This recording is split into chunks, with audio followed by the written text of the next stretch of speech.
Hello, everyone. Welcome to Arash's World. We have a special guest today, Nadine Haruni. Welcome to Arash's World. Hi, Arash. Thank you. Thank you for How having me. How are you doing today? I'm good, thank you. How are you doing?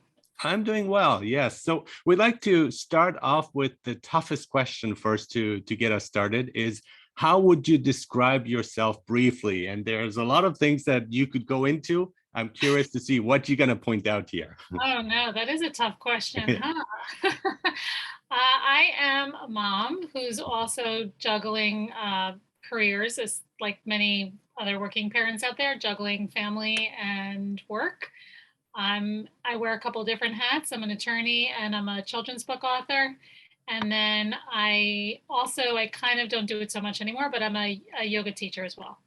Yeah, and that's amazing. So does all of this kind of fit in or doesn't it? And if it doesn't, it's fine. But do you find a way of fitting all these different hats into one or not?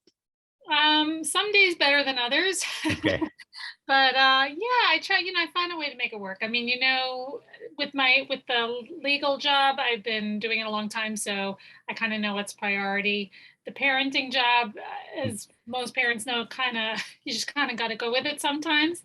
And the author job, I kind of can control when I do interviews and stuff like that. So yeah, it's a lot of juggling, but I make it work. Okay, perfect. And let's talk about your book. So your book series is Frida the Frog. It's a children's book series. I think you have 5 books so far. I do, Correct? yes. Okay, and let's talk about that. It won the Gold Mom's Choice Award for Excellence, which is wonderful. Thank And you. so, what do you deal with in these books, and what is the aim here, the goal with these books? So the books are all designed to help kids recognize that there's many different types of families and many different people out there. And the main theme is teaching tolerance and empathy and awareness for kids to know a world beyond their immediate world. So this series follows along a frog family, Freda, as they go through different situations, encounter different types of families, a lot of life events, which a lot of families go through. So it's designed to help kids both who are in these situations feel, I hate to use the word normal, but just feel like everybody else's family, not feel, sometimes when you're going through something, you feel like you're the only one. So it's to help kids feel that there's other people who can relate to them. It's also designed to have kids be more empathetic if their peers, let's say, are in a different type of family than their own or going through something major, life issue or something. And the books are also designed to be a tool for parents or teachers to open up conversations that may have been once been considered taboo or that could be difficult or uncomfortable for people. It's just to make it very mainstream and matter of fact and kind of put it all out there. Yes, you're making very important points here, and that kind of openness and being open to address these topics. And a lot of people shy away from it, and we don't give kids enough credit often. And I think and from my own experience, I do have a son. They understand much more than we think and than we assume. So there's that. And as well as when we talk about empathy, though, and awareness, I find children are generally quite good with that overall.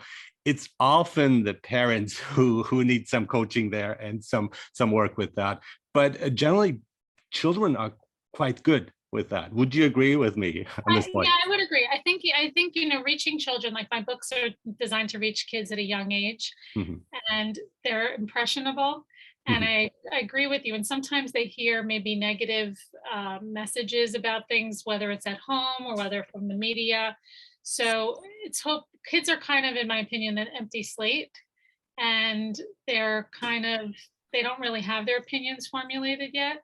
So it's just really to kind of educate kids about the reality of certain situations, not maybe some of the misperceptions they're hearing at home or other places. Exactly. Yes. And they are exploring themselves. They don't have opinions yet, as you say, and that's absolutely true as they're trying to discover themselves. And then you get to the teenage where that's a whole different story. But something that is kind of hard, hard to deal with is these life events that are happening, like complex emotions that you have to deal with.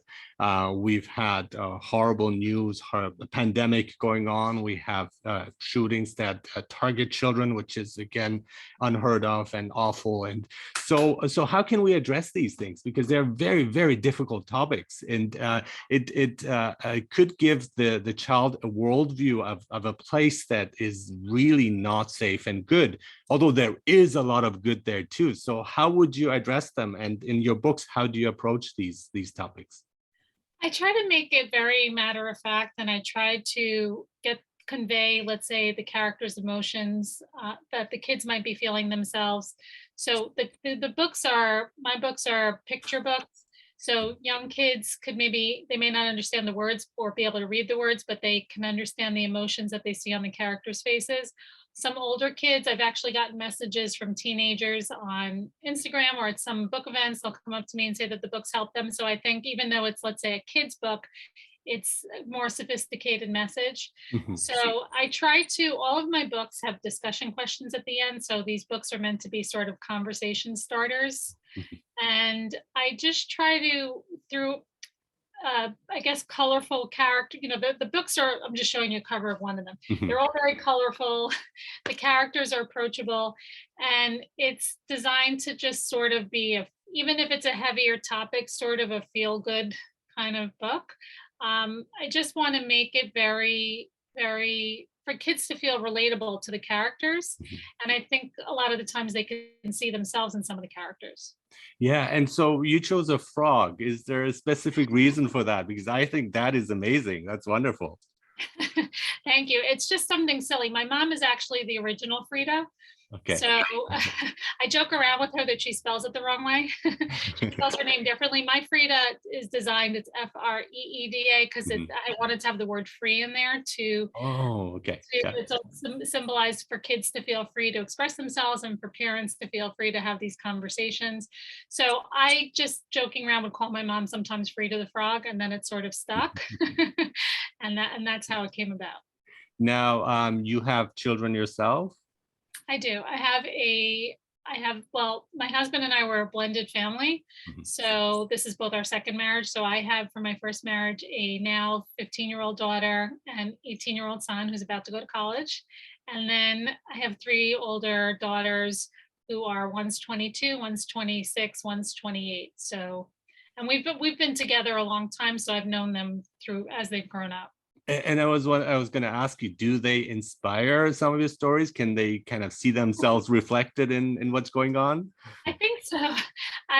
So each of the books, I'll just show you the covers, but like Mhm. the first one is about divorce. I got divorced and I didn't feel that there were any really amazing, well, not amazing books. There are other good books about there about divorce, but just no books that really resonated with me or I felt explained the message the way I wanted to. So that kind of inspired me to get the first story out there.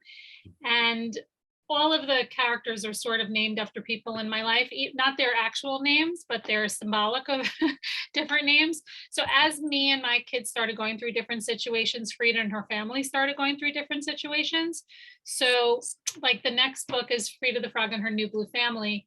In this one, Frida meets a blue frog. I met my own blue frog and they become a blended family. You can see the other tadpoles there. Right. And it's talking about blended families of all types, whether it's mixed race, mixed religion, mixed ethnicity. It touches a little upon diversity and just kind of not negatively judging a book by its cover. And Mhm. just again, reminding kids that families might look different. And then when we moved from Manhattan to the suburbs. So that inspired Frida the Frog is on the Move, which is my kids were not, it wasn't all roses and rainbows and happiness when I told them we were moving. So It almost never is, actually. no, I mean, after we were here about 6 months, my son said, wow, I'm so glad we moved. So that was music to my ears. But it's helping kids through any kind of move, any kind of major life change, changing schools, changing towns, because just like for adults, change is not so easy. So Mhm. it's designed to, at the end of the book, the tadpoles realize change does not have to be so scary after all. Mm. So just like, and I related to even COVID, like obviously COVID was awful, but there were certain things that were not so terrible, such as a lot of parents being able to work from home, which they couldn't do Yes. before. I'm very thankful I could do that now. Yeah. And then the fourth book, Frida the Frog Says Farewell to Her Fish, I wrote that when my grandma Helen passed away, and it was my kids' first time going through loss. And I figured there was a lot of other families going through loss, kids, especially for most young kids, it's their first time, whether they lost a pet or lost a loved one. So it's just reminding kids to kind of remember the good times they had with that person. Interestingly, the last book, Freda the Frog and the Two Mamas Next Door, I wrote that, well, for the LGBTQ plus community, but also just it discusses the fact that parenting can come in different forms, such as a single parent household. It could be a mom and a dad. It could be two moms, two dads. There's many different types of families out there. But I wrote that book just because I thought it was an important topic. And in the course of writing it, one of our daughters came out to us that she was gay. So it was, I guess maybe she felt it was okay to tell us while we were, since I was writing this book. So, but the next book I'm planning to write about is going to be about adoption. And I can say with confidence, I have no adopted kids out there. I was just noting how everything is autobiographical, and you wouldn't think of a children's book, but thank you so much for like laying it out and being open about it. And I think that really resonates with people too, because it's resonating with you. It comes from a true place, from your heart. And it's so much easier to access that. And that's wonderful. And it, again, having also that background knowledge here as well. And I want to talk about the fish. Because that loss of a pet, my son-in-law, we lost a goldfish, and that was traumatic on its own. But the harder one was when he lost his hamster. We actually, all of us lost his hamster last year, which was very painful. And it came also with the loss of my father and his grandfather. So I want to specifically talk a bit more about that. So how do we, what's the best way of approaching it? And we had one method, and I think it worked well. I mean, it was very, very tough, of course, but what do you say in your book, and what would you, from your own experiences, how would we address that with children specifically? I think, in my opinion, again, I'm speaking as a mom who's been through these situations, not as an expert, but I think it's important to use simple words to explain it, to just put it out there and just tell the truth. I think whether it's my book or there's other children's books out there, it's a good way to kind of maybe read a story to them if they're young, and have them, they can see, like in my book, I have the emotions on the characters' faces. They can see the kids may feel when they see the emotions on the characters' faces. Yeah, I feel like that too. So encourage kids to express how they feel, ask them how they're feeling, ask them to talk about it. I think encouraging them to have some kind of memorial maybe for the person, even if there is a formal funeral, or if there's not a formal funeral, just having photos of the person to remember the good times that they had, so that I say the person is remembered, not forgotten. And if it could also be, I mean, even if the child might have a friend who lost somebody, it's a good teaching moment to teach them appropriate, let's say, condolence gestures, like sending a card or flowers or whatever the case may be, and to listen and be there for their friend. So, and just letting the kids know that it's okay to not be okay. If they see their parent crying, it might give them a green light that it's okay to cry. So just letting them know they don't have to keep it inside. Excellent point. And I think that's very important, because a lot of parents think it's a weakness, or it gives a bad example if they show their emotions, their feelings, if they cry in front of their children. And I disagree with that wholeheartedly. And I think it's really important to be completely honest. And if that's how you're feeling, then that's how you're feeling, right? And you don't want your child to learn the wrong things, pretending everything is okay when it's not. And so what we had is really like being open about it, letting the grief flow out, and the tears and everything. And it's really raw though, when you say like remembering loved ones, but when you see like pictures, then it brings back these floods of emotions.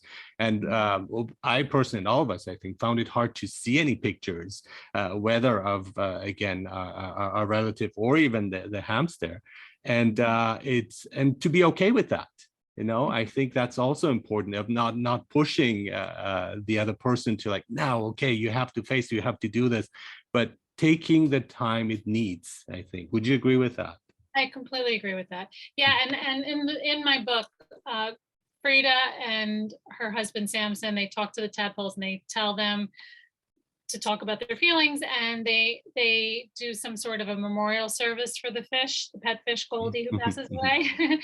And Frida encourages them, and Samson encourages them to talk about some of the good times they had with that person. So I think that all talking about it kind of helps.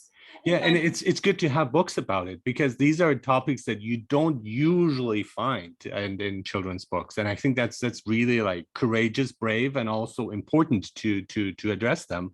But what I found with like fish was it's so much easier to the grieving process. It's so much easier because the contact is much less. Whereas when you have a furry thing that you grab and is with you and that you have a closer contact, it makes it so much more difficult to process that, and because of the attachment that you have too.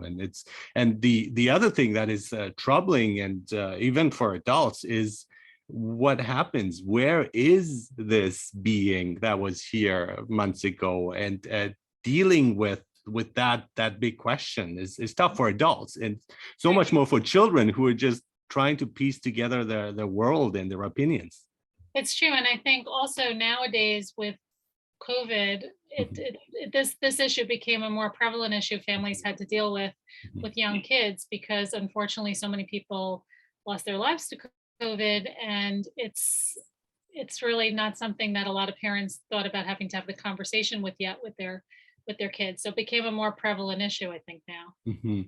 And would you be okay when people choose their own methods? So there are, I mean, people use faith, people use their religions, their traditions, and some don't have those things, and they're using it in their own way.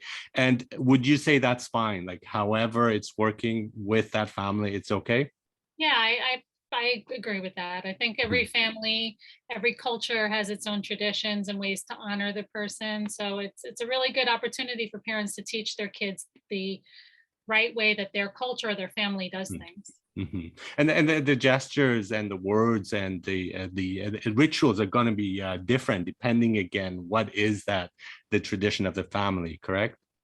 Yeah, no, definitely. Like I taught my kids when my grandma Helen passed away, we're Jewish. So I mentioned to my kids that we were going to sit Shiva, and that's, they didn't know what that was. And it was, for any of your viewers listening to this that don't know, it's in the Jewish religion. When somebody passes away, the family will sort of sit and people will come and pay their respects, and sometimes bring food and stuff, and just kind of talk about the person who passed away, but also just kind of be there as a distraction to support the grieving family. So it's yeah, I think it's great that every culture, every family has its different traditions. And you mentioned something very important too with COVID, that it's not all bad, and I see a lot of good. I mean, again, it's horrible, but a lot of good coming out of that, and the same with death. When we lose a loved one, because it creates also empathy too, because once you've gone through that process, you know what it feels like. So when it happens to a friend, you kind of tap into that experience, and you can connect on a much deeper level than if you haven't had that experience at all. Definitely, I agree with that. And so we can see that even though things are tragic, things look bad, it looks like it's the worst thing that could happen, there is always something good that could be taken out of it if we're willing to go that path. But often we don't see it, and that's like, in that moment it's hard to see as well. But I think the kind of openness to that is important. Yeah, no, I agree. And that's right. And that's kind of going back to what I was saying before, that change, any kind of change, whether it's losing somebody or just other changes, are a lot of times scary at first. A lot of times there's fear of the unknown, but then in the end, it turns out to not, well, death is not something that turns out for the best, but other changes or things oftentimes can bring about things that turn out for the best. And so does your yoga experience help you with dealing with some of these pain and the suffering, as well as being able to transmit it in a calmer way to others? Do you think that helps? I do think that helps. I think I really am, obviously I've drunk the yoga Kool-Aid, so to speak. Yeah, yeah. I think if everybody did yoga, the world would be a very different place. But Mm, it does help you focus on gratitude. It does keep you calmer. And in my opinion, it's mhm, kept me, and I believe it keeps people from sweating the small stuff, so to speak. mhm, It just mhm. kind of gives you perspective. If you can really just focus on what you're grateful for and what you appreciate and not get bogged down with negativity, it's really helpful. Mhm. And I think also the having these books, and whether it's used at school or at home with parents, it's really a conversation opener, so that these are things that you can delve into, and children can really express things that they've probably held inside, or they thought about, they worry about as well, and that is a very good thing. And I find in schools too, there is some, but I don't think there is enough that kind of open dialogue that children need. And I think it's also much more important to have it at home, that my parents are listening to me, they're concerned about me, they want to know how I'm feeling, and we need to foster that more. When I look around and look at families, I think that space needs to open up more and widen more. I agree. Yeah. I think there's really, obviously there's certain things you can't talk about with your Mhm. kids, but the fact that there are many different types of families out there is something that shouldn't be an uncomfortable conversation. Mhm. And the fact that families do go, unfortunately, it's a real part of life, certain things, whether it's divorce, whether it's losing somebody you love, whether it's somebody losing a job, any kind of change, these are real life things. So it should be things that should be spoken about freely and should just be put out there as it's part of life. Exactly. Exactly. So your next book is about adoption? I haven't started it yet, but yes. Okay. Okay. I'm planning to ultimately, I've actually been, which I'll tell you about it in a second, Mhm. but I've been working on something else this past year. So I had put the future Frida books on hold, but I'm planning to write about ultimately about a half a dozen more books, and all Good. dealing with important issues or topics. So some things such as different types of families, like adoption is one example, but there'll be other real life things such as a parent going back to work, having a new baby sibling, things along those lines, special needs kids, disabilities. So there's other books in Frida's future. Okay, that's Horizon. wonderful. But I've been working on a novel actually the Oh, past cool. year. So my first middle grade novel I've been working on. It's something Mhm. actually I've been working on for many years, but COVID, like we were talking about before, some good things came out of it. I actually had the time and space to work on the novel. So I've been Oh, finishing good. that. Yeah, Yeah. you've been taking advantage of that extra time, and some haven't. Some have taken to drinking. It's like, okay, I'm going to drink more now, but I'm glad you're using it productively. Yeah, thank you so much for being on Arash's World. So the series is Frida the Frog, the children's book series. There are 5 books, and there is another one coming, and you keep writing, which is wonderful, and I think you should definitely keep up with that. And yeah, thanks so much for being on Arash's World. Oh, my pleasure. Thank you for having me. Best Bye. of luck to you. Thank you.